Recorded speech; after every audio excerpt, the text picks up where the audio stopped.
अरिहन्ताणम् ॐ ह्रीं नमो सिद्धाणम् ॐ ह्रीं नमो आयर्याणम् ॐ ह्रीं नमो उवध्यायाणम् ॐ ह्रीं नमो लोहे सव्वसाऊणम् ॐ ह्रीं नमो अरिहन्ताणम् ॐ ह्रीं नमो सिद्धाणम् ॐ ह्रीं नमो आयर्याणम् ॐ ह्रीं नमो उवध्यायाणम् ॐ ह्रीं नमो लोहे सप्तसाहूणम् ॐ ह्रीं नमो अरिहन्ताणम् ॐ ह्रीं नमो सिद्धाणम् ॐ ह्रीं नमो आयर्याणम् ॐ ह्रीं नमो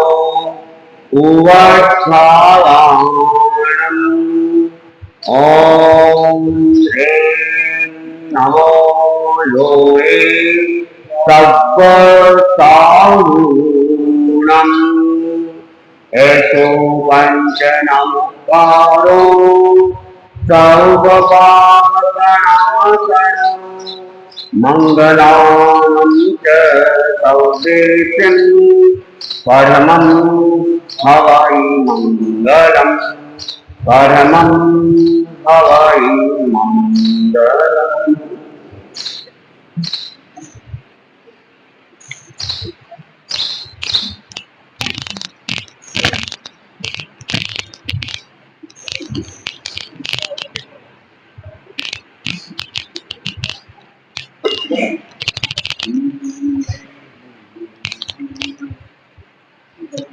आराध्य के चरणों में कोटिता नमन। परम पूज्य परम पावन आचार्य प्रवर के चरणों में कोटिता नमन। मुनि संत माधी स्वामी के चरणों में कोटिता नमन। उपस्थित धर्म के भाइयों,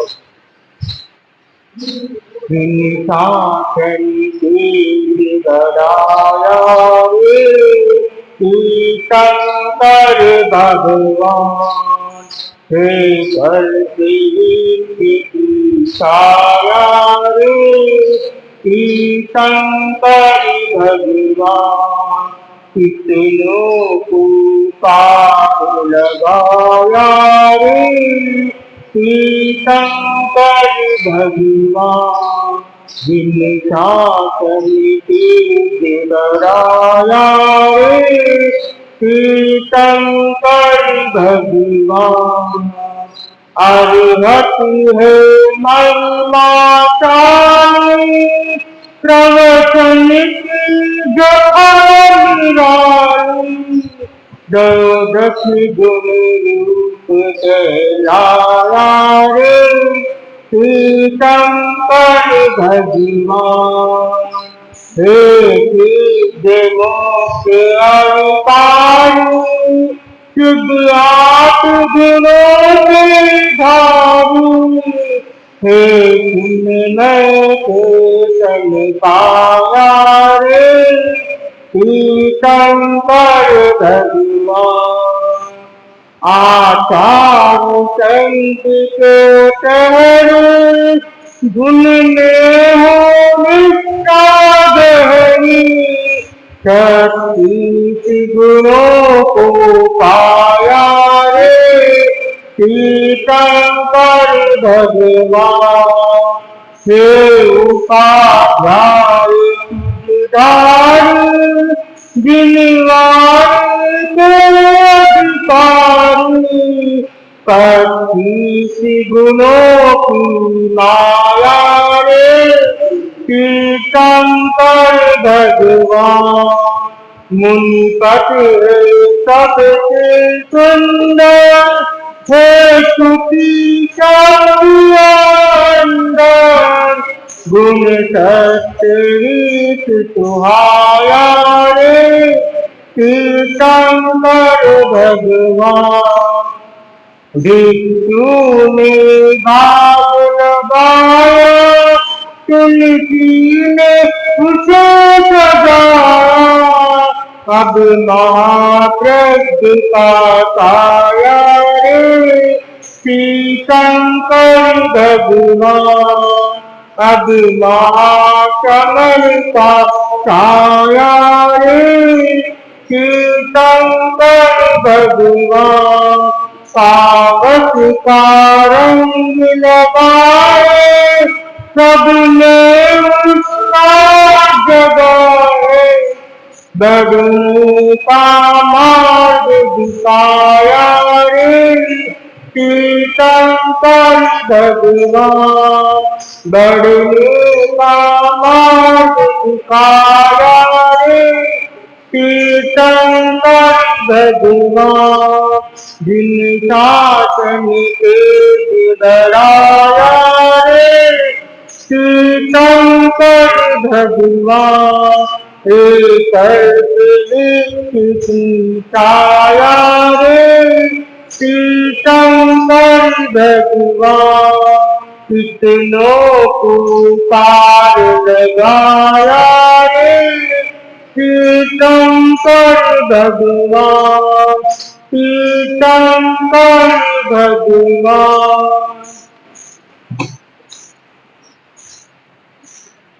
हम द्रौपदी की कहानी सुना रहे थे। द्रौपदी का जी सुख नागपुर से लेकर सुकुमारी तक कितने भवों तक उसने जन्म मरण करके सुकुमारी का रूप में जन्म लिया, बड़ी हो गई, उसकी एक शादी हो गई थी, वो शादी टूट गई। अब जब लड़की की शादी टूट जाती है तो पिता और माता तो चिंता करते ही है, लेकिन आजकल वो जमाना नहीं है, टूट गई कोई बात नहीं, दूसरा लड़का मिल जाएगा, दूसरा नहीं तीसरा मिल जाएगा। आजकल तो 4-4, 5-5 साल का चीज नॉर्मल हो गया। पहले तो एक टूटती तो सिर पे हाथ देके इतने 6 महीने तक रोते थे कि मेरी बेटी को क्या हो गया, कैसे मिल गया, क्या हो गया। आजकल वो टेंशन नहीं है, वो तो मिट गई। अब उनके पिताजी माताजी को भी बहुत बड़ी चिंता हो गई, बेटी के साथ ऐसा हो गया है। अब बेटी के लिए दूसरा रिश्ता ढूंढ रहे थे। अब गांव में चर्चा हो गई कि एक रात में ही लड़का छोड़ के भाग गया है। जब ऐसी चर्चा गांव आस पास में हो जाती है तो आगे होकर कोई आता नहीं है, और कोई पसंद भी आ जाए तो वो भी मना कर देता।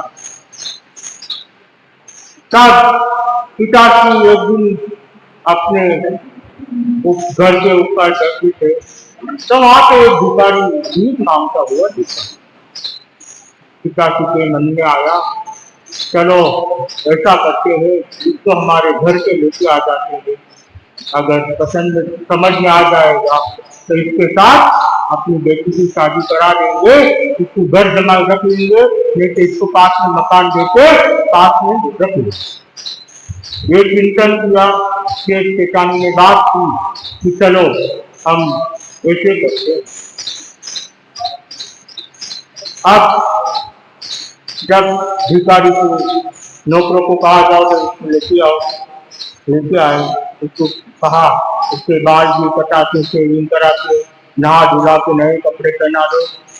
और उसको वो तो भिखारी था, उसको तो क्या चाहिए, खाने को चाहिए, उससे तो नहाना धोना कोई मतलब ही नहीं था।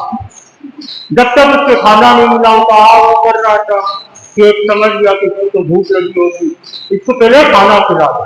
इसको अच्छी तरह से खाना खिलाया, उसको उसके बाद बाल भी कपड़ा के उसको तैयार कर दिया, तैयार करके नहा धुला के अच्छे कपड़े पहना के तैयार कर दिया, तो अच्छा दिख ही रहा था लगता।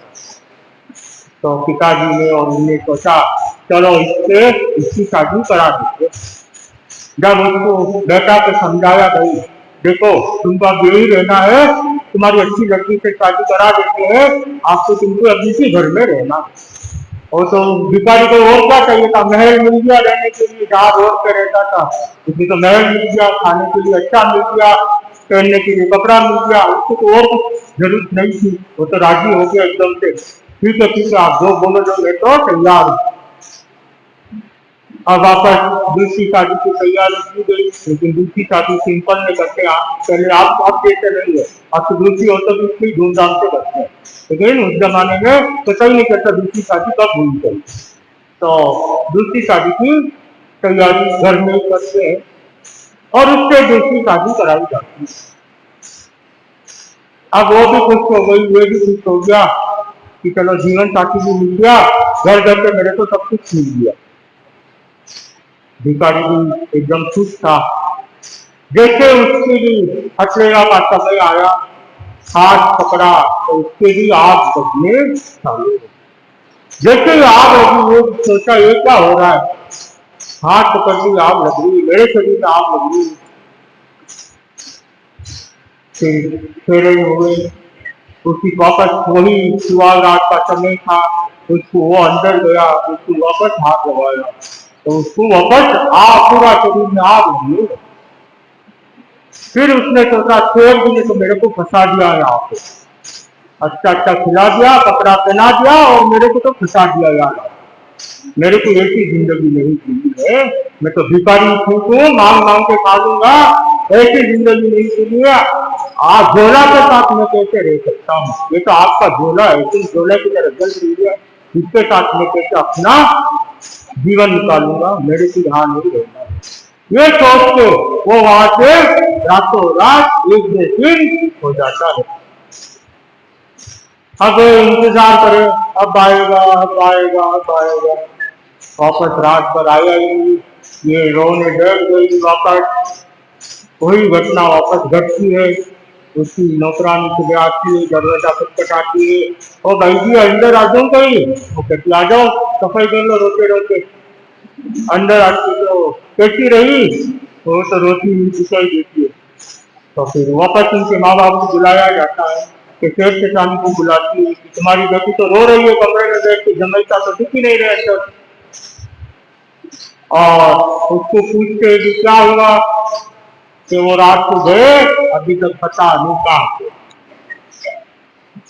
अब उसको वापस दिलासा देते हैं कि चिंता मत कर, इससे भी अच्छा लड़का ढूंढ के लाओ।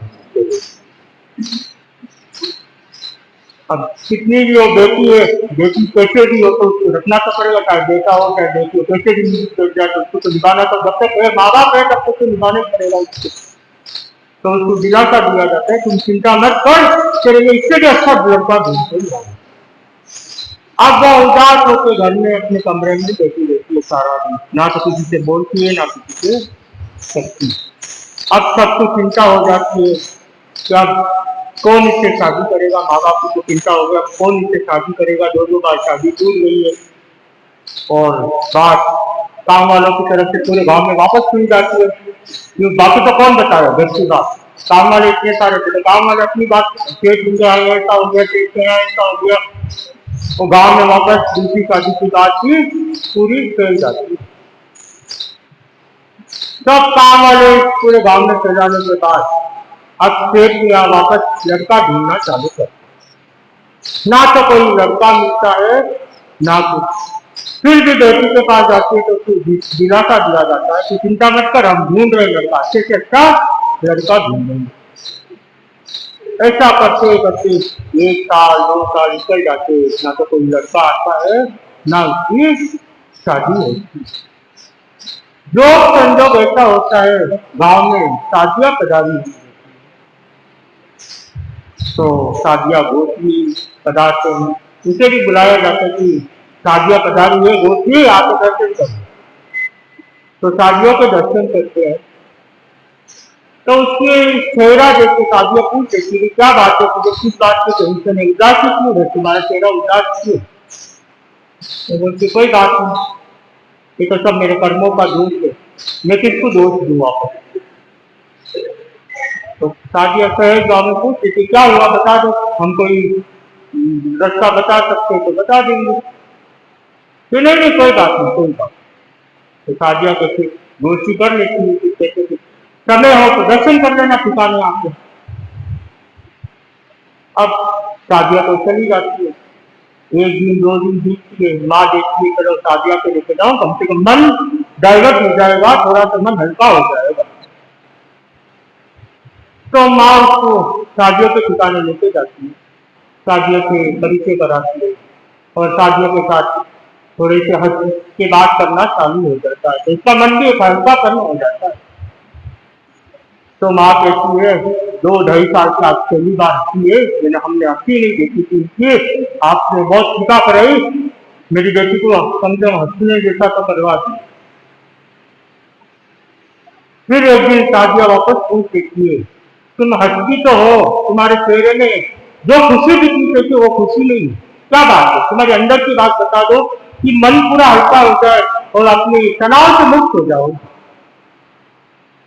जब वो अपनी बात को प्रकट करती है कि मेरी 2-2 बार शादियां हो गई और 2-2 बार छोड़ के चले, तो साजिया पूछती है अब आगे क्या करना है तुमको, क्या करूं, घर में बैठी हूँ, ना तो कोई है ना कुछ, घर में बैठी हूँ, सबके अच्छा की शादियां हो रही है, मेरी शादी नहीं है। तो फिर साजिया प्रेरणा देती है कि तुम दीक्षा क्यों नहीं ले लो, अगर तुम दीक्षा ले लो तो मन हल्का हो जाएगा, इस संसार से तर जाओगी और क्या पता किस जन्म का तुम्हारे साथ बुरे कर्म थे वो भी हल्के हो जाएंगे। तो क्योंकि सोचने का समय चाहिए मेरे को। तो साजिया को तुम रोज दर्शन करते रहना और हम भी आपको दर्शन देते रहेंगे, जैसा मौका होगा हम भी दर्शन देते रहेंगे, तुम भी रोज दर्शन करते रहो। अब जो क्रम बन जाता है उसका भी आना और साथियों को भी नीचे जाना। कहते हैं जहाँ कस्टमर होता है तो बार बार जैसे हमारी भी कोई पता चल जाए, कोई एरा भी तैयार होगा तो हम भी बार बार उनके घर जाएंगे, उसको प्रेरणा देंगे, उनके बाबा को प्रेरणा देंगे, क्या ये भी हमारे एक तरह बिजनेस कह सकते हैं। तो वो भी साथियों का बिजनेस था, तो वो भी प्रेरणा देने पहुंच जाती थी और उसके मन में भी धीरे धीरे मेरा की भावना जग जाती है। ये कहानी वहां द्रौपदी सुन रही थी, उसके मन में भावना जगी थी, मैंने कितने पाप कर्म किए थे, तो इस क्षण कम से कम ताजी बन के मेरे कर्म हल्के हो जाएंगे, उसे थोड़ी खुशी हो रही। लेकिन उसको कहते हैं कि द्रौपदी अभी शांत हो, शांत बैठी रहो, अभी तो बहुत कुछ सुनना बाकी है। फिर वहां पे आगे उसको बताया जाता है कि देखो सुनो आगे क्या होता है। तो वो साधवी प्रेरणा देती है तो उसके मन में वैराग्य की भावना है, वो अपने पिताजी को कहती है पिताजी मेरे को दीक्षा लेनी है। अब लाख प्यार के कमी हुई बेटी एकाएक बेटी देने के लिए पिता का मन नहीं मानता है, माँ और पिता मना कर देते कि बेटी दीक्षा लेके क्या करोगी, वहां से कि कष्ट भुगतना पड़ता है, कम से कम घर में ठीक हो, आराम से हो। फिर उसको समझा, माँ बाप को समझाती है संसार में कुछ है नहीं, 2 बार मैंने देख लिया, मेरा दुनिया में कोई नहीं है, मेरे को दीक्षा लेने दो, आप तो मेरे को आज्ञा दो। अब माँ बाप उसको बहुत समझाने की कोशिश करते हैं, लेकिन उसके मन में वो बात बैठती नहीं, बस मेरे को अब दीक्षा लेनी। और बचपन से एकाएक होती तो जिद की थोड़ी ज्यादा ही बैठेगा, तो उसके भी जिद ज्यादा ही थी और कहना तो किसी की बात नहीं थी, तो वो दीक्षा की बात होती है, बार बार दीक्षा की बात होती है। तब पिताजी और माताजी सोच रहे थे ठीक है अब बीमार तो नहीं, कम से कम वहां रहेगी तो सुखी रहेगी, तो आज्ञा दे देते, ये सोचते उसे आज्ञा दे देते और उसे प्रतिक्रमण सीखने का साजिया प्रतिक्रमण सिखाती है और अपना क्रम चालू हो जाता है दीक्षा। अब उसके मन में भी एक भावना जग जाती है दीक्षा तो ले रही हूँ, कोई ऐसा काम करूं जो मेरे कर्म हल्के हो जाए, किस जन्म के पाप किए थे वो भी भूल जाए। तो उसके मन में तपस्या की भावना जगती है। ये सोच के दीक्षा लेने के बाद मैं तपस्या में लग जाऊंगी, बाकी तो मेरे को कुछ आता तो है नहीं, कम से कम तपस्या करके जितनी निद्रा हो सके उतनी निद्रा कर दूं। और यहाँ पे दीक्षा की तैयारी होती है और दीक्षा दी जाती है शादियों की तरफ से, उसे दीक्षा देके उसके पास ले लेते। जैसे दीक्षा होती है, बड़ी शक्तियों के पास जाती है, उनसे आज्ञा मांगती है, मेरे को है ना डेले डेले तपस्या करके साधना करने की आज्ञा दी जाती है। तो सत्या जी कहती है कि दीक्षा हुई है, थोड़े दिन बाद में आप तपस्या चालू कर लेना। तो थोड़े दिन बीत के वापस आती है, आप मेरे को आज्ञा दिलाओ, मेरे को तपस्या करनी है। तो तपस्या की तो आज्ञा दी जाती है और बेले बेले तपस्या की साधना करना चालू कर लेती। तपस्या में मन लग जाता है आपके, और लास्ट से आपसे बनी हुई थी, किसी की बात मानती नहीं थी, तो यहाँ भी उसका थोड़ा वही वैसे ही हरकत थी। तो शादियाँ बड़ी शादियाँ कहती तो मानती नहीं कि नहीं मेरे को ऐसा ही करना है, जो उसके मन में आता है वो वैसे ही करती। शादियाँ खूब समझाती थी, फिर भी वो मानती नहीं थी। बड़ी शादी वो खूब समझाती थी, उसके दिमाग में नहीं बैठती, जो उसके करना था वही करती। अब वो बेले बेले की तपस्या करने लगी। एक दिन वो बड़ी शादियों के पास आ जाती है, मुझे आकाशना लेनी है, मुझे आप आज्ञा दिखा। तो नियम से तो संत आकाशना ले सकते थे और सत्या के कोई आकाशना ले सकते हैं, लेकिन उनके प्रोसेस अलग रहता है। तो ये उसको वो प्रोसेस बताया गया कि ऐसे सत्या आकाशना ले सकती है, बाहर खुले में आकाशना नहीं ले सकती। वो तो नहीं, जैसे संत बाहर बगीचे में बैठ के आकाशना लेते हैं, मैं भी ऐसे ही आकाशना लूंगी। तो उसको समझाया जाता है अपने को बगीचे में बैठ के आकाशना नहीं लेनी है, अपना नियम अलग है, हम सत्या है, सत्य के हिसाब से चलना पड़ता। वो जिद्दी की किसकी माने, किसी की नहीं माने। और आकाशना की जिद कर बैठी सत्यों के सामने, बड़ी सत्यों ने डांटा भी था उसको, लेकिन इससे तो कोई फर्क पड़ा नहीं। ओके मेरे को आकाशना लेंगे, आपको मेरे को आज्ञा देगा। तो सत्या जी ने मना कर दिया, फिर तुम्हारी मर्जी। और क्या कर सकते, जब कोई नहीं मानता तो फिर तुम्हारी मर्जी, तो पेट छोड़ दिया। लेकिन मना जितना मना कर सकते थे उतना तो मना किया, नहीं माने तो फिर तुम्हारी मर्जी, तुम जानो तुम्हारा काम जानो, ऐसा पीछे उसको छुट्टा कर। अब वो रोज बगीचे में जाती और वहां साधना लेने के लिए और वापस अपने समय से ठिकाने पहुंच जाती और डेली डेली तपस्या करती। अब वो क्रम इससे चालू हो गया। बड़ी सत्या खुश तो नहीं थी, लेकिन क्या करें, संग में है तो निभाना पड़ता है, तो वो भी निभा रहे थे। लेकिन बीच बीच में टोकते भी थे कि जितनी भी बस है अब लेने की जरूरत नहीं है, हो गई तुम्हारी तपस्या की, और तुम्हें तपस्या करनी, डेली की तरह अकेले कर लो, चोले कर लो, पंचोले कर लो, पंचोले के काम में कर लो, हटापना नहीं लेनी, जितनी लेनी उतनी कर। लेकिन वो मानी नहीं, अपनी जिद से अड़ी रही और फिर वही स्थापना लेनी चालू रही। अब स्थापना लेते लेते एक दिन वहां एक वेश्या आ जाती है उसी बगीचे में 5 लड़कों के साथ। ये स्थापना में ध्यान में बैठी रहती है, उसको कुछ लोगों की आवाज सुनाई देती है ध्यान में। अपना स्थापना पूरा होने के बाद, ध्यान पूरा होने के बाद वो देखती है कि आवाज कहाँ से आ रही। तो वो देखती है आगे जाके एक वेश्या 5 लड़कों के साथ बैठे हैं, तो उसके मन में भी वापस वही भावना जग जाती है। देखो कितनी किस्मत वाली है, इसे तो 5-5 लड़के मिले, मेरे तो एक भी नसीब नहीं हुआ। अब उसका मन चंचल होने लगा। अब कल सुनेंगे आगे क्या होता है और कैसे उसका मन चंचल हुआ, वापस चिंता में आता है नहीं आता है, या फिर वो भी वापस भटकती है, कहाँ जाती है, वो कल सुनने का भाव, बताने का भाव रखते हुए इसी के साथ ओम नमः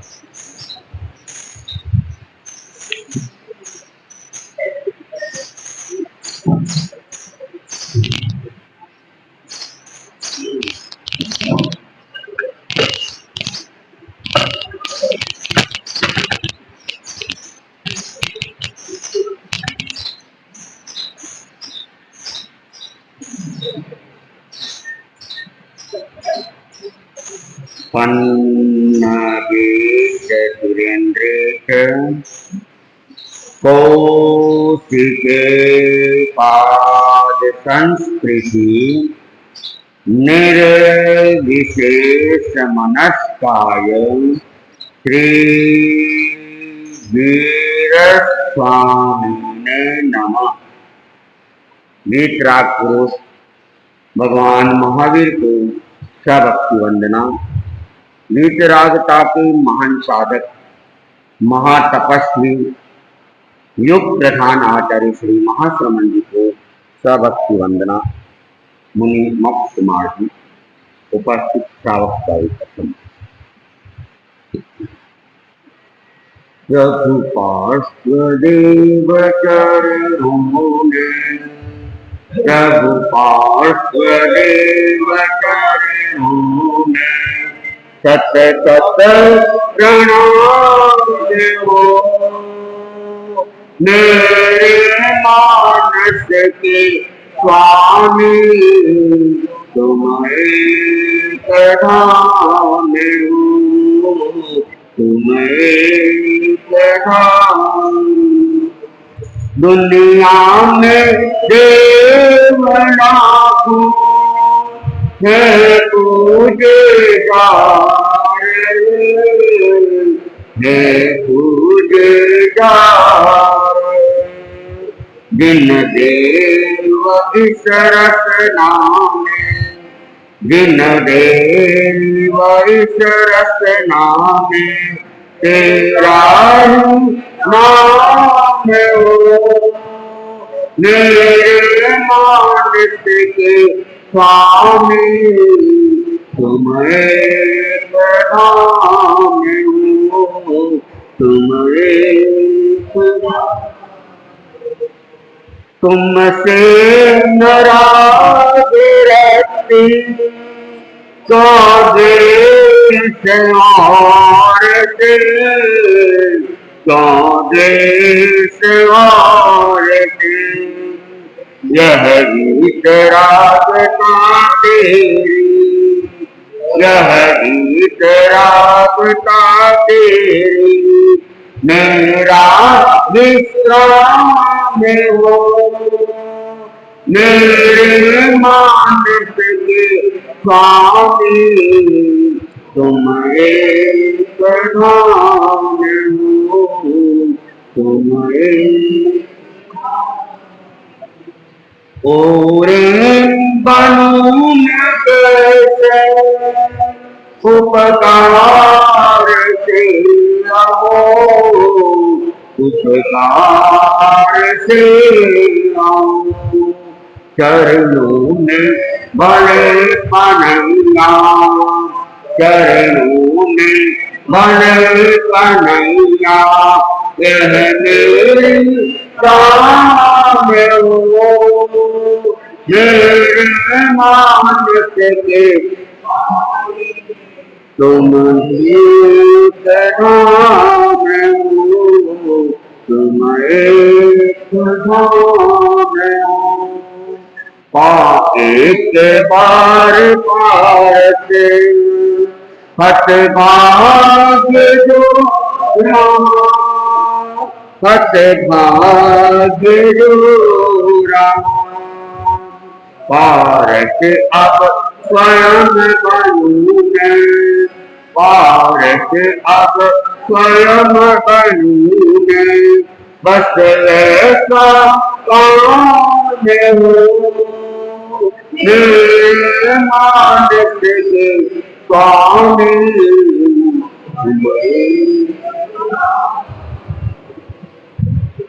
तुम्हें प्रणाम नस नस में बस रहे हो, रस जो कवित्व रस जो कवित्व भगवान भक्त तुलसी के, भगवान भक्त तुलसी के, तुम ही आए हो मेरे मानस के स्वामी, तुम एक नाम हो, तुम एक नाम हो। प्रभु पार्श्वदेव चरणों, प्रभु पार्श्वदेव चरणों में सत सत प्रणाम हो, मेरे मानस के स्वामी, तुम एक धाम हो, तुम एक धाम हो।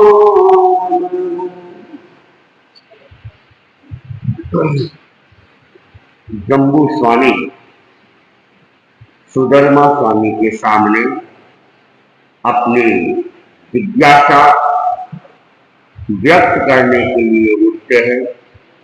भगवान को अनेक अनेक उनकी विशेषताओं का उल्लेख करते हुए उनको वंदना करते हैं। करबद्ध विनम्रता के साथ निवेदन करते हैं कि भगवान ने छठे अंग ज्ञाता धर्म कथा का क्या अर्थ प्रज्ञप्त किया।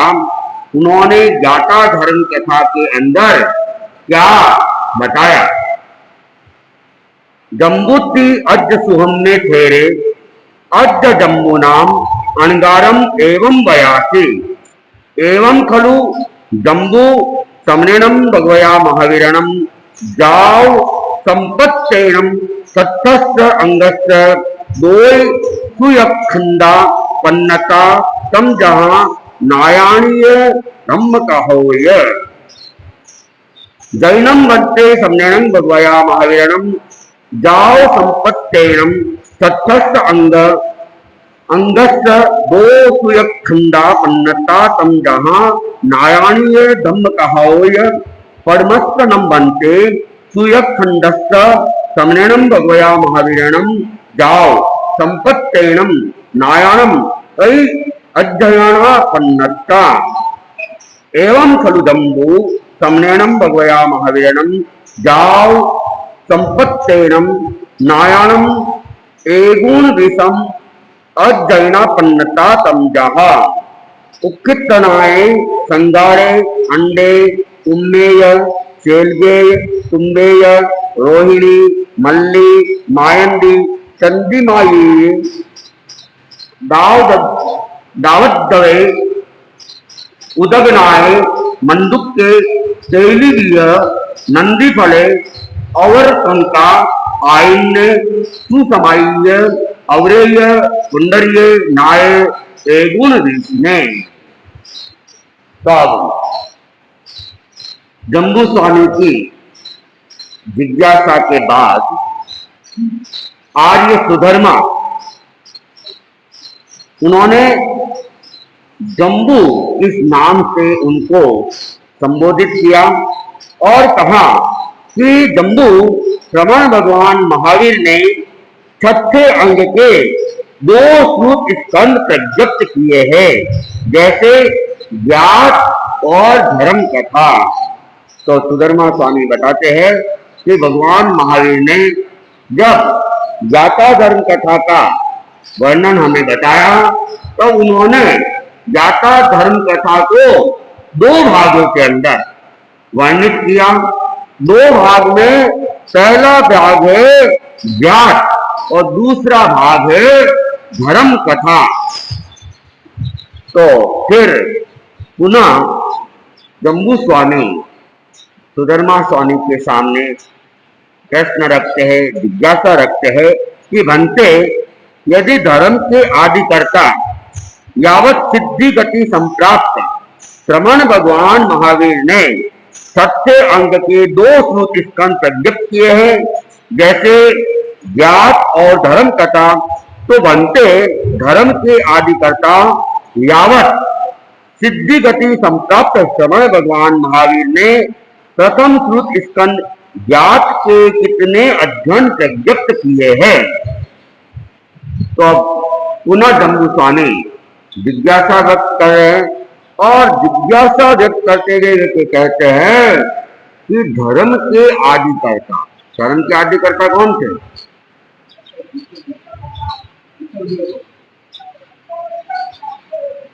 ऋषभदेव भगवान। ऐसे अवसर के काल के अंदर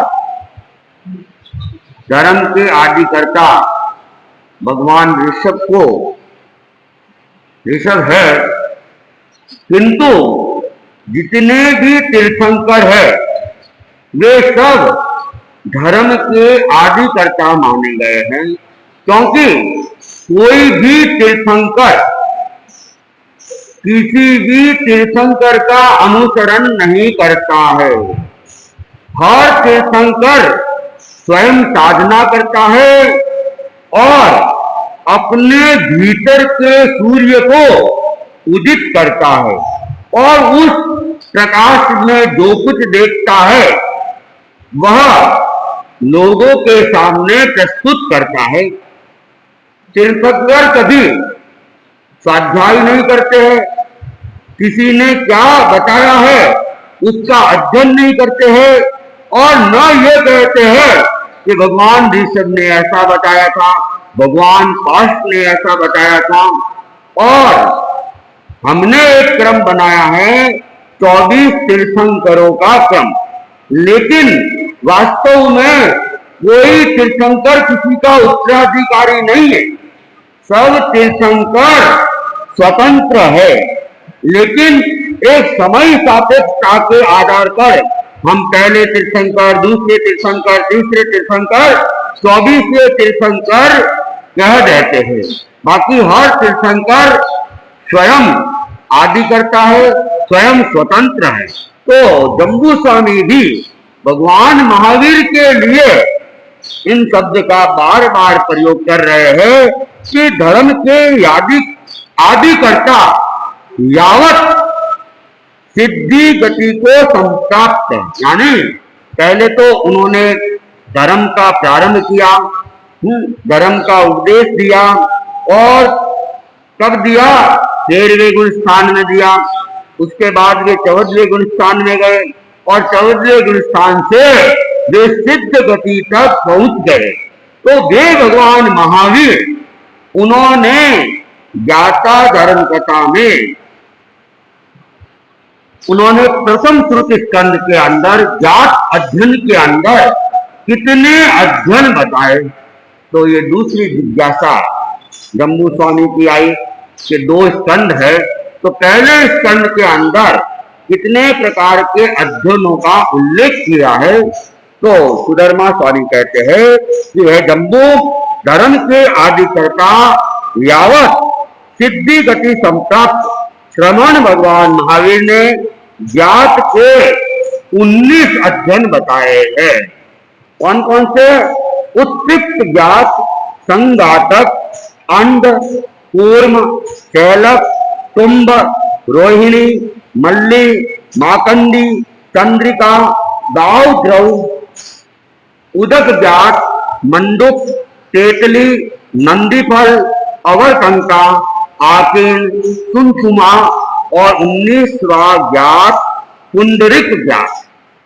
इस प्रकार ये ज्ञात श्रुत स्कंद के अंदर 19 विषयों के ऊपर चर्चा हुई है। जैनम बनते सम्मेनम भगवया महावीरणम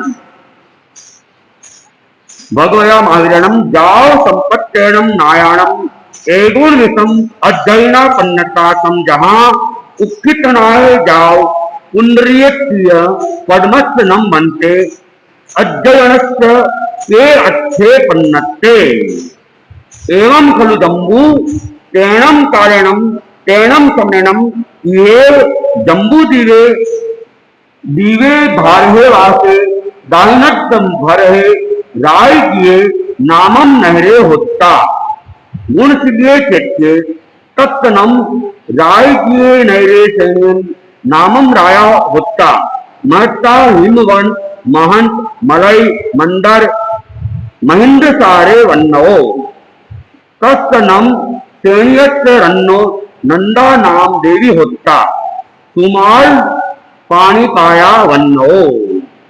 तो जम्बू स्वामी ने फिर आगे अपनी जिज्ञासा व्यक्त की कि बनते धर्म के आदिकर्ता यावत सिद्धि गति समता श्रमण भगवान महावीर ने जात के 19 अध्ययन प्रत्यक्त किए हैं जैसे उत्क्षिप्त जात यावत पुंड्रिक, तो बनते उन्होंने प्रथम अध्ययन का क्या अर्थ प्रत्यक्त किया है। पुनः जम्बू स्वामी प्रश्न करते हैं कि उन्होंने भगवान महावीर ने उत्क्षिप्त से पुंड्रिक तक के 19 अध्ययन की व्याख्या जात श्रुत स्कंद के अंदर की है, तो उन्होंने प्रथम श्रुत अध्ययन के अंदर क्या व्याख्या की है वो आप हमें बताने की कृपा करें। तो सुधर्मा स्वामी पुनः जम्बू को संबोधित करते हुए कहते हैं कि जम्बू उस काल और उस समय इस जम्बू द्वीप नाम के द्वीप में भारतवर्ष के दक्षिणार्ध भारत में राजगृह नामक एक नगर था। वहां गुणतिलक नाम का एक दैत्य था। उस राजगृह नगर में सैनिक नाम का राजा था। वह महान हिमालय, महान मलय, मेरु और महेंद्र पर्वत के समान उन्नत था। उस सैनिक राजा के नंदा नाम की देवी थी। उसके हाथ पांव सुकुमार थे। तो अब आर्य सुधर्मा स्वामी पहले अध्ययन का वर्णन करते हुए बता रहे हैं कि जम्बू नाम का द्वीप, हमारा जो ये द्वीप है, कौन सा द्वीप है? जम्बू द्वीप। द्वीप कितने हैं? कितने द्वीप है?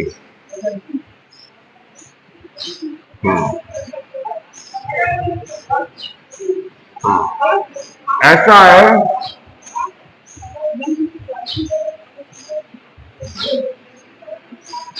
कौन कौन से ऐसे है? द्वीप तो मूलतः 3 है। वैसे तो बहुत सारे द्वीप है, उसमें मुख्य 3 द्वीप जम्बू द्वीप, दाक्षिणखंड और पुष्कर द्वीप। लेकिन मनुष्य जो है वो 2.5 द्वीप के अंदर ही है। जम्बू द्वीप में है, दाक्षिणखंड में है और पुष्कर द्वीप के आधे हिस्से के अंदर मनुष्य है। उसके बाद में मनुष्य नहीं है। इसलिए हम कहते हैं कि मनुष्य क्षेत्र कितना है, तो मनुष्य क्षेत्र है 2.5 द्वीप परिमाण। और जो 25 बोल शिक्ष है उसमें काल द्रव्य का वर्णन आता है। तो काल द्रव्य के लिए भी कहते हैं कि मनुष्य क्षेत्र परिमाण को काल द्रव्य होता है। तो इस जम्बू द्वीप के अंदर, जम्बू द्वीप भी बहुत विशाल है और इसके अंदर भी महाविजय क्षेत्र, दक्षिण भारत, उत्तर भारत, ऐसे अलग अलग पृथ्वियां, हमारी जैसी पृथ्वी है, जैसी अनेक पृथ्वियां।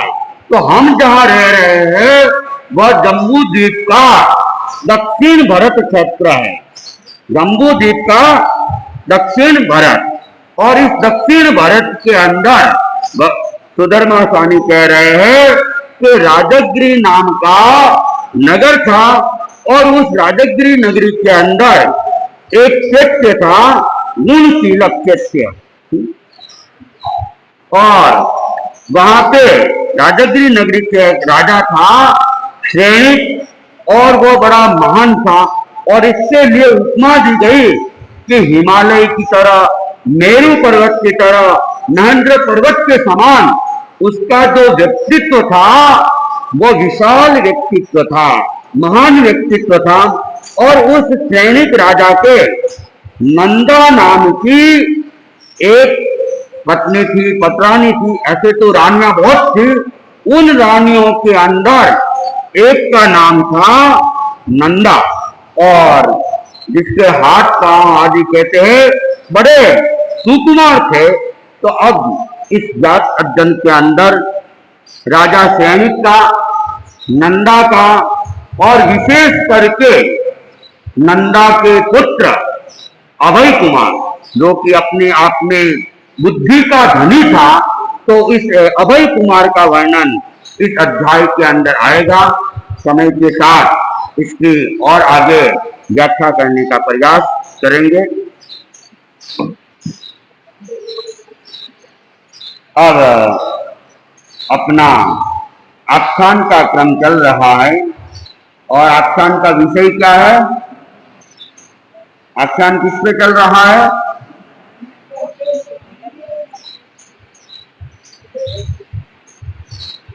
मैं बोलते ही जा रहा हूं, नींद ले रहे हो क्या आप लोग? हाँ हाँ, पुष्पराज जी तो क्या नोटिंग करते रहते हैं, इसलिए नोटिंग करने वाले को डबल याद हो जाता है। मेरे संपत जी वगैरह को भी याद है, कुछ बहनों को याद है। हमारे आख्यान का विषय है धनत कुमार चरित्र। तो धनत कुमार का अभी तो प्रारंभिक स्टेज पे चल रहा है आख्यान, और जैसा कि बताया था, नंदन धनत कुमार, नंदन धनत कुमार, साहस का अवतार, नंदन धनत कुमार, नंदन धनत कुमार, सद्गुण का भंडार, नंदन धनत कुमार, नंदन धनत कुमार, संयम पथ पर चलता पल पल, दुर्व्यसनों से टलता पल पल, संयम पथ पर चलता पल पल, दुर्व्यसनों से टलता पल पल, नंदन धनत कुमार, नंदन धनत कुमार, साहस दर्जा पार किया है, आय स्रोत विस्तार किया है, साहस दर्जा पार किया है, आय स्रोत विस्तार किया है, न्याय नीति अनुसार, नंदन कुमार, नंदन धनत कुमार, हो जाता जब निश्चित अर्जन, कर देता अतिरिक्त विसर्जन, हो जाता जब निश्चित अर्जन, कर देता अतिरिक्त विसर्जन, सामाजिक उपकार, नंदन धनत कुमार, नंदन धनत कुमार, साहस का अवतार, नंदन धनत कुमार, नंदन धनत कुमार। तो नंदन धनत कुमार, उसके अनेक अनेक विशेषताओं को बताया जा रहा है। कल भी बताया था कि वह निरंतर संतों की उपासना करता था, और संतों से सद्गुणों को वह धारण करता था, और उसका जो व्यवहार था एकदम उज्जवल व्यवहार था, और वह निरंतर संयम के पथ पर आगे बढ़ता रहता था। अपने जीवन में धर्म को, त्याग को, तपस्या को आगे बढ़ा रहा था, और साथ ही साथ जितने भी प्रकार के दुर्व्यसन हैं, उन दुर्व्यसनों से भी वह दूर रहता था, और एक तरह से उसके भीतर में सहज ही धार्मिकता का निवास था। और पढ़ने के बाद में घर आया, धार्मिक सद्गुणों के साथ अब वह व्यापार में भी अपने जीवन को लगा रहा था। धर्म और कर्म दोनों में ही उसका जीवन आगे बढ़ रहा था। तो उसके पिता का व्यापार सेठ था, पिता भी सेठ था, और व्यापार अच्छे से चल रहा था। तो धनत कुमार ने अपने पिता के व्यापार को ही आगे बढ़ाया, और उस व्यापार को उसने विस्तार देना प्रारंभ किया और भाग्यशाली था, पुण्यशाली था। तो उसके कारण से जो आय का स्रोत था वह भी विस्तार को पाने लगा। लेकिन ललित कुमार एक बात का हमेशा ध्यान रखता था कि आय का विस्तार तो करना है, लेकिन आय के विस्तार को नीति और न्याय के साथ करना है। बेईमानी नहीं करनी है, मिलावट नहीं करना है, धोखा नहीं देना है। तो वह अपने व्यापार को बढ़ाता जा रहा था और बढ़ाते बढ़ाते साथ में हमेशा ईमानदारी, प्रामाणिकता, लोगों की भलाई, अतिरिक्त लाभ भी लेने का वो मानस नहीं रखता था। जो उचित लाभ हो वही लेने का प्रयास करता था और माप तोल में भी कोई कमी नहीं करता था। यानी व्यापार को जिन नियमों के साथ करना चाहिए उन नियमों की पालना करता था। तो जीवन में क्या है, नीति की अपेक्षा रहती है और नीति के कारण से कहते हैं कि अपने आप भी सब कुछ अच्छा होने लग जाता है। जीवन में अगर नीति है, प्रामाणिकता है, तो उस नीति के कारण से अर्थ की कमी भी नहीं रहती है और साथ साथ कर्मों का बंधन भी नहीं रहता है। और कहते हैं कि जैसी नीति होती है जैसे ही पुण्याई अपना रंग दिखाती रहती है। अगर नीति में फर्क है तो पैसा आ भी जाएगा, टिकेगा नहीं। इसीलिए कहावत है कि नीति लारे बरकत, कि नीति के पीछे बरकत होती है। और जैसा कि मैंने पहले भी कहा कि हमारी जैसी भावनाएं होती है, भावनाओं का संप्रेषण सामने वाले पर करता है।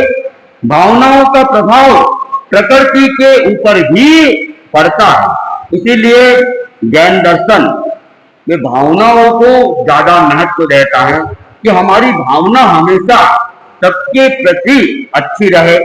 व्यापार में हो चाहे घर परिवार में हो, हम सबके साथ अच्छा व्यवहार करें, सबके बारे में अच्छा सोचे।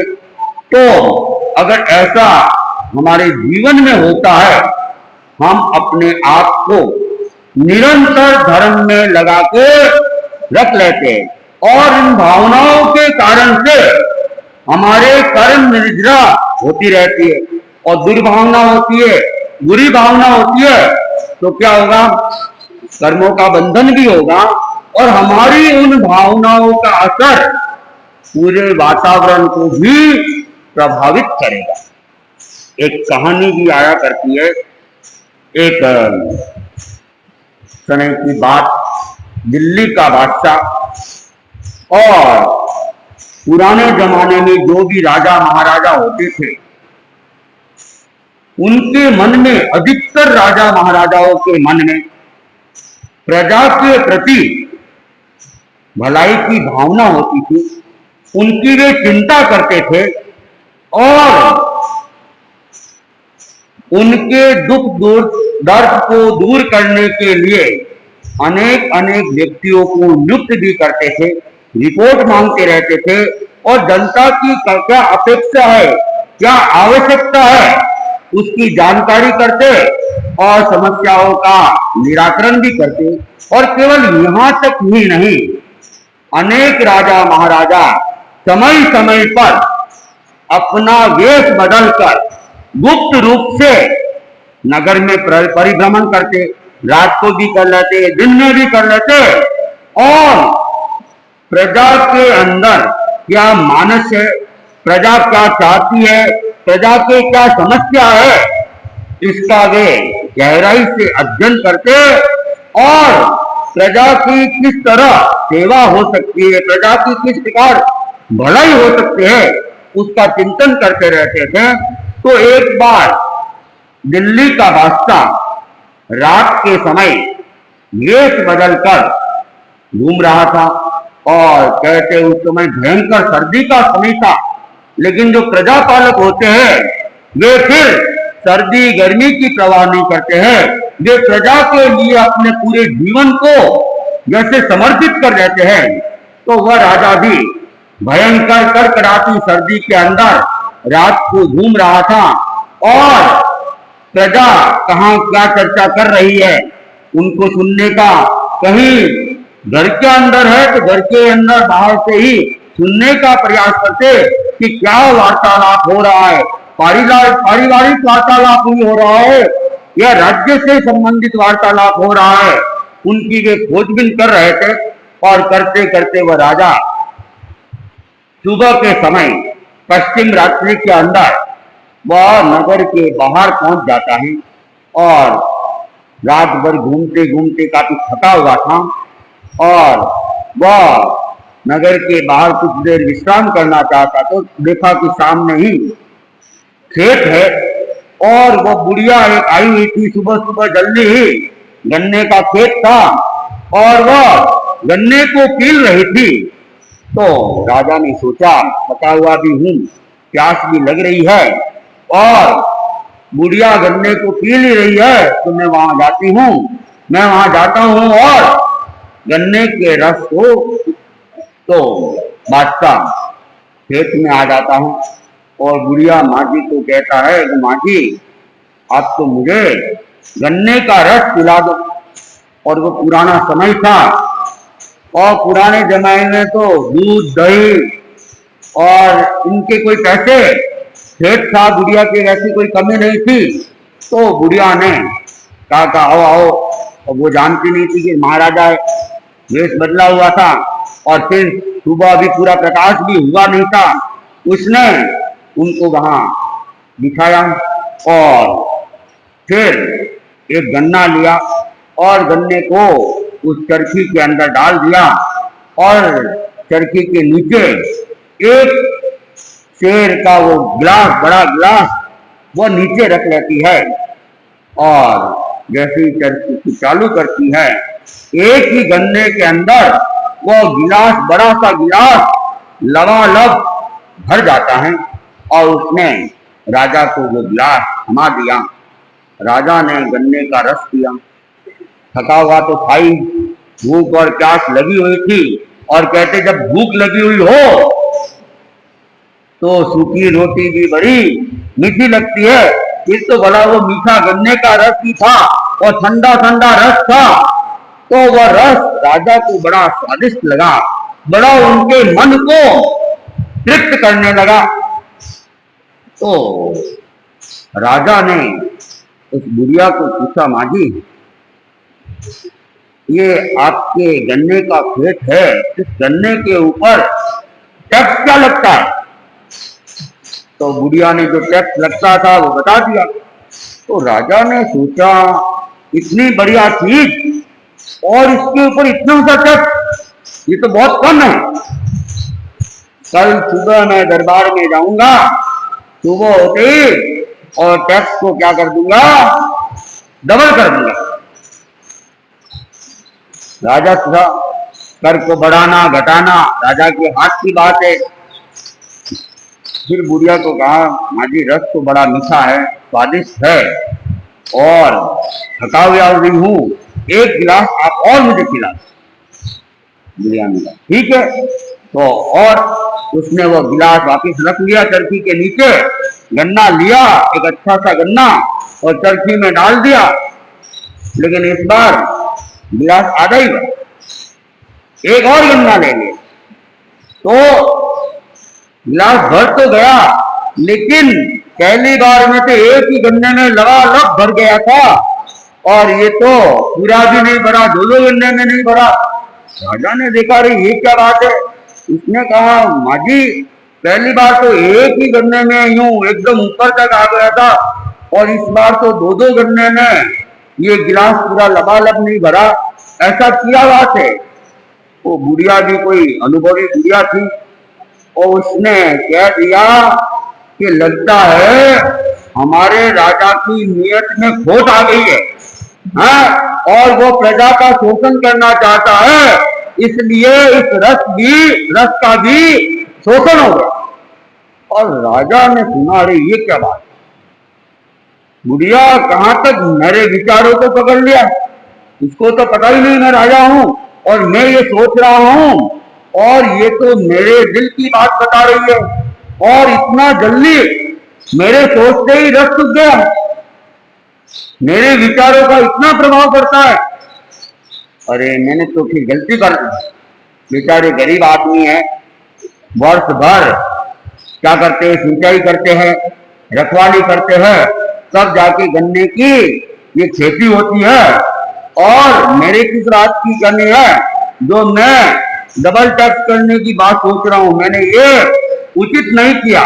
अब मैं डबल करने की जो मेरी भावना थी उसको हटाता हूं, और जैसा चल रहा है चलने दे। और विचार बदल दिए, और विचार बदले, और कहा कि माँ जी अभी भी पूरा तृप्त नहीं हुआ, गन्ने का रस तो और पीना है। तब माँ जी ने कहा अरे और पी लो ना, यहाँ कोई कमी तो है नहीं, पेट में बहुत गन्ना है, आपको जितना पीना हो पी लो।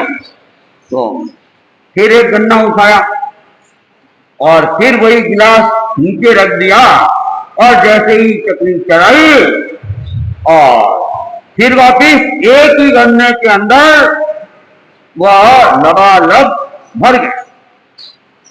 तो राजा ने कहा माँ जी ये क्या बात है, पहली बार में भर गया था, दूसरी बार में नहीं भरा, अब वापिस भर गया, ऐसा क्यों हो रहा है? तो माँ जी ने कहा लगता है हमारे राजा की अक्ल ठिकाने आ गई है, और उनकी नीति वापिस बदल गई है, और वे अब प्रजा की भलाई के बारे में सोच रहे होंगे, इसलिए ये गिलास वापिस लबालब भर गए।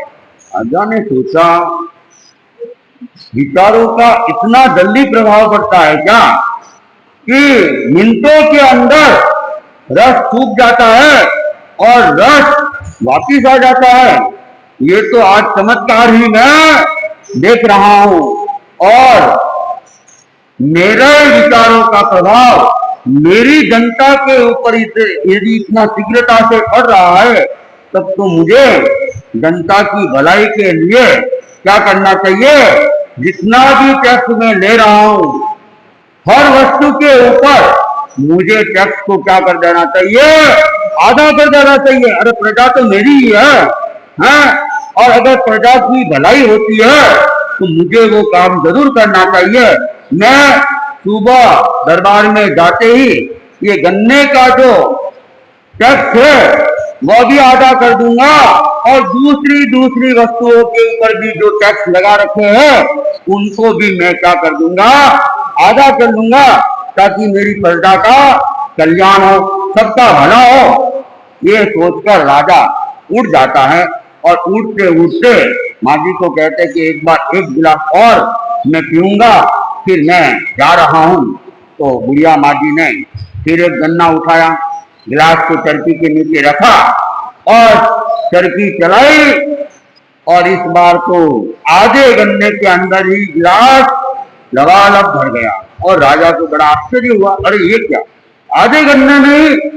उसने कहा माँ जी अब तो चमत्कार हो गया, आधे गन्ने के अंदर ये लबालब भर गया, अब क्या हो गया कि लगता है हमारे राजा की नीयत और बहुत अच्छी हो गई है, और वह प्रजा की भलाई की बात सोच रहा होगा, इसलिए ये आधे गन्ने के अंदर ही भर गया। तो राजा ने भी देखा वास्तव में बुढ़िया जो कह रही है ये साक्षात है, क्योंकि मैं जैसा जैसा सोच रहा हूं उसका परिणाम मैं तो देख रहा हूं। बुढ़िया को तो पता नहीं है कि मेरे मन में क्या चल रहा है, और बुढ़िया को ये भी पता नहीं है कि मैं राजा हूं। लेकिन बुढ़िया ने जो कहा और मैंने जो चिंतन किया वह दोनों ही मैच कर रहे हैं। तो भावनाओं का इतना असर हो सकता है, ये राजा ने अपने आप में साक्षात देखा। तो भावना बहुत शक्तिशाली होती है, इसीलिए जैन परंपरा के अंदर भावनाओं को मुख्यता दी गई है, और मोक्ष के जो 4 प्रकार बताए गए हैं उनमें एक क्या है, भावना, दान, शील, तप और भावना। ये मोक्ष के 4 मार्ग बताए गए हैं और साथ साथ में ये भी कहा गया कि दान, शील और तप ये भी भावना के बिना अधूरा है। दान के साथ भी शुभ भावना होनी चाहिए, तप के साथ भी शुभ भावना होनी चाहिए और दानशील और शील के साथ भी शुभ भावना होनी चाहिए। तो भावना स्वतंत्र भी है और दानशील तप के साथ भी जुड़ी हुई रहती है। इसलिए हम भावनाओं का निरंतर चिंतन करते रहे, शुभ भावनाओं को भाते रहे तो हमारी भी कर्म निर्जरा भी होगी और हमारे आसपास का जो वातावरण है वह भी अच्छा बनेगा। घर घर में जो जप का क्रम चल रहा है उसके पीछे भी यही कारण है कि हम शुभ भावों के साथ जप करते हैं तो हमारा घर का जो आभा मंडल है वो आभा मंडल पवित्र हो जाता है और जिस घर का आभा मंडल पवित्र है एक बार भी पवित्र हो जाता है वर्ष भर तक कहते हैं अनेक अनेक समस्याओं से बच सकते हैं, रोगों से भी बच सकते हैं और मन में एक मानसिक समाधि भी रह सकती है। इसलिए आप सबको बार बार ये आह्वान कर रहा हूं कि कोई घर वंचित नहीं रहे कि जिस घर में जप नहीं हो। नाम काफी आए हुए हैं और लगभग 8 तारीख तक तो नाम सारे आए हुए हैं और किसी को करवाना हो तो 9 तारीख से पहले कई जने आ रहे थे, पहले चाहिए। जो पहले जिन्होंने अपना नाम लिखवा दिया उनको पहले मिल गया। अब आगे पीछे मैं तो करूंगा नहीं, जिन्होंने लिखवाया है आप उनसे बात करके एडजस्ट करना चाहो तो मेरी मनाही भी नहीं है। और तपस्या का भी क्रम चल रहा है और आज संभवतया 3 भाई बहनों के चाँद की तपस्या है, कल 3 अठाइया हो जाएगी इस चातुर्मास की। ये 3 अठाइया प्रथम 3 अठाइया है। नाम तो अभी ये लोग सब मना कर रहे हैं कि नाम कल ही आप आगे घोषित करना, तो मैं नाम नहीं ले रहा हूं। लेकिन आगे अच्छा किसने दिया? अच्छा पाली वालों ने डाल दिया। चलो ठीक है, मैं अभी नहीं बोलूंगा तो बाकी किसी को पता तो है ही है, कईयों को पता है। और संतोष भाई जोशी चोपड़ा उनके आज उनको तो मैंने पूछा नहीं था, इन्होंने मुझे मना भी नहीं किया था तो मैं नाम ले लेता हूं। आज इनके 7 की तपस्या है और कल 8 हो जाएंगे। आगे कितने करने के भाव है मैंने अभी तक बात की नहीं है, हा? तो जो जैसा भी होगा तो कल ये 8 की अठाई होते तब की अनुमोदना, क्योंकि ये अनुमोदना भी हमारी भावना है और इसके द्वारा भी हम अपने कर्मों की निर्जरा भी करते हैं और लोगों को भी तपस्या का एक प्रोत्साहन मिलता है। तो कल 3 अठाइयों का एक क्रम पूरा हो रहा है, आगे भी हो सकता है ये लोग बढ़ जाए। 8 तो हो ही जाएंगे, फिर कोई 9, 10, 11 मार्च कमेंट भी करे तो हमारी अनुमोदना उनके साथ में है। तो धनत कुमार चरित्र के अंदर धनत कुमार वह क्या करता था, वह जब भी व्यापार करता था एक समय के लिए अपनी सीमा निर्धारित करता था कि मुझे इतना जब धन प्राप्त हो जाएगा उसके बाद मैं विसर्जन करूंगा। तो धनत कुमार की ये विशेषता थी कि आय के स्रोत को बढ़ा रहा था लेकिन साथ साथ एक सीमा का निर्धारण करता था। श्रावक का 5वां जो व्रत है इच्छा परिमाण व्रत, उसकी वह पालना करता था कि 3 महीने में, 5 महीने में, 6 महीने में अगर इतने धन से ज्यादा हो जाएगा उस धन को मैं सामाजिक कार्यों के लिए विसर्जित कर दूंगा। तो धनत कुमार धन का अर्जन भी करता जा रहा था, साथ साथ सामाजिक कार्यों के लिए वह विसर्जन भी कर रहा था। ये लौकिक कार्य है, धर्म तो नहीं है। दान देना वगैरह लौकिक दान देना धर्म तो नहीं है, लेकिन समाज में आप लोग रह रहे हैं, समाज की अपनी अपेक्षा होती है उसकी पूर्ति भी समाज के व्यक्तियों को ही करना पड़ता है। लेकिन अगर ममत्व भाव को छोड़ के त्याग किए जाते हैं, नाम की कामना को छोड़ के, तो वह ममत्व का जो त्याग है, मूर्छा का त्याग है, वह विसर्जन, वह त्याग का काम करता है और वह धर्म का भी काम करता है। दान देना नहीं, लेकिन दान के जो विसर्जन करने की जो भावना है, छोड़ने की भावना है, वो मूर्छा को कम करती है और वह अपने आप में निर्जरा का कारण बन जाती है। तो धनत कुमार व्यापार के साथ भी समय के साथ एक नियम सीमा निर्धारित करता और अतिरिक्त आते ही उसके प्रति कोई मूर्छा नहीं, कोई लगाव नहीं और उसको वह विसर्जित कर लेता था। तो इस प्रकार अब वह धनत कुमार व्यापार में लग गया है और व्यापार के साथ, अर्जन के साथ विसर्जन में लग गया है। अब उसके साथ क्या क्या होता है, इसका उल्लेख हम आगे सुनेंगे। आज का एक दिवसीय त्याग आम खाने का त्याग है।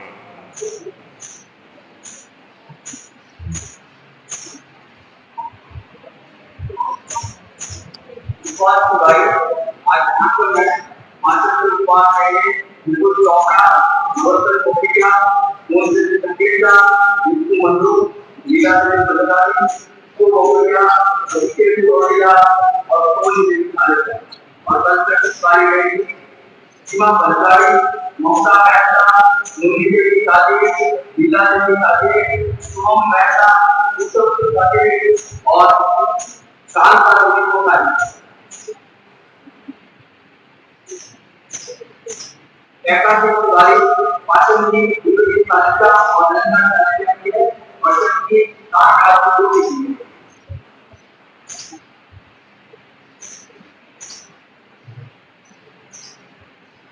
लड़का जब आज का दिन में मनुष्य मीडिया का और कल्पना करने का आत्म को पालन और अभी सभा के मंत्री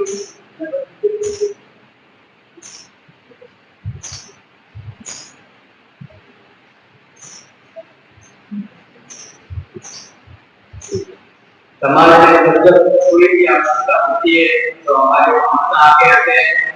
अभी जब चातुर्मास आरंभ हुआ तो उससे बहुत कम लगी